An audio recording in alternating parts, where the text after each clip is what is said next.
जय महाकाल मेरे प्रिय मित्रों। देवशयनी एकादशी के दिन जरूर करें इस कथा का पाठ। एकादशी व्रत के दिन व्रती को एकादशी व्रत कथा का पाठ जरूर करना चाहिए। ऐसा माना जाता है कि व्रत कथा का पाठ करने से भगवान विष्णु की कृपा से सभी मनोकामनाएं पूरी हो जाती हैं। आषाढ़ माह के शुक्ल पक्ष की एकादशी को देवशयनी एकादशी के नाम से जाना जाता है। देवशयनी एकादशी से ही विष्णु जी 4 माह के लिए योग निद्रा में चले जाते हैं। इस दौरान मुंडन, संस्कार, शादी, विवाह, सगाई, गृह प्रवेश समेत सभी मांगलिक कार्यों पर रोक लग जाती है। इस साल 6 जुलाई को देवशयनी एकादशी मनाई जाएगी। यह विशेष दिन श्री हरि विष्णु और माँ लक्ष्मी की पूजा के लिए शुभ माना गया है। एकादशी व्रत के दिन व्रती को एकादशी व्रत कथा का पाठ जरूर करना चाहिए। ऐसा माना जाता है कि व्रत कथा का पाठ करने से भगवान विष्णु की कृपा से सभी मनोकामनाएं पूरी हो जाती हैं। अब मृत्यु के पश्चात मोक्ष की प्राप्ति होती है और समस्त पापों से मुक्ति मिलती है। आइए जानते हैं एकादशी की व्रत कथा।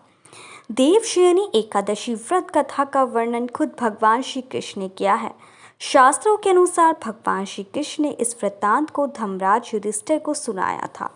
पौराणिक कथाओं के अनुसार सतयुग में मानधाता नामक एक चक्रवर्ती राजा राज्य करते थे। मानधाता के राज्य में प्रजा सुखी थी। एक बार उनके राज्य में 3 साल तक वर्षा न होने की वजह से भयंकर अकाल पड़ा गया था। अकाल से चारों ओर त्रासदी का माहौल बन गया था।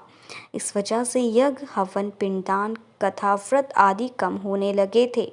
प्रजा ने अपने राजा को पास जाकर अपने दर्द के बारे में बताया।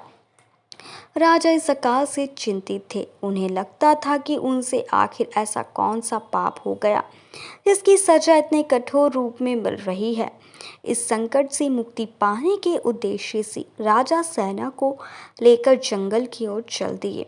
जंगल में विचरण करते हुए एक दिन में ब्रह्मा जी के पुत्र अंगिरा ऋषि के आश्रम पहुंच गए। ऋषिवर ने राजा का कुशल क्षेम और जंगल में आने का कारण पूछा।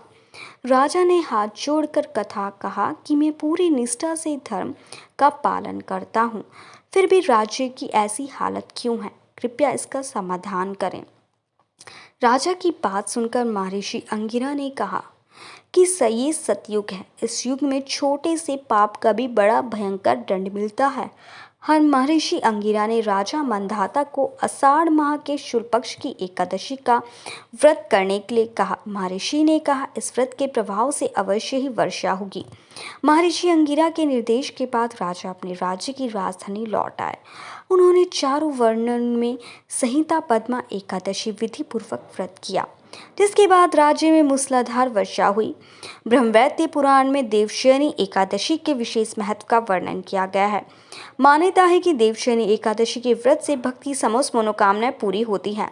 जय महाकाल मेरे प्रिय मित्रों। मेरे चैनल को लाइक, सब्सक्राइब करना बिल्कुल ना भूलें। कमेंट बॉक्स में जय महाकाल जरूर लिखें।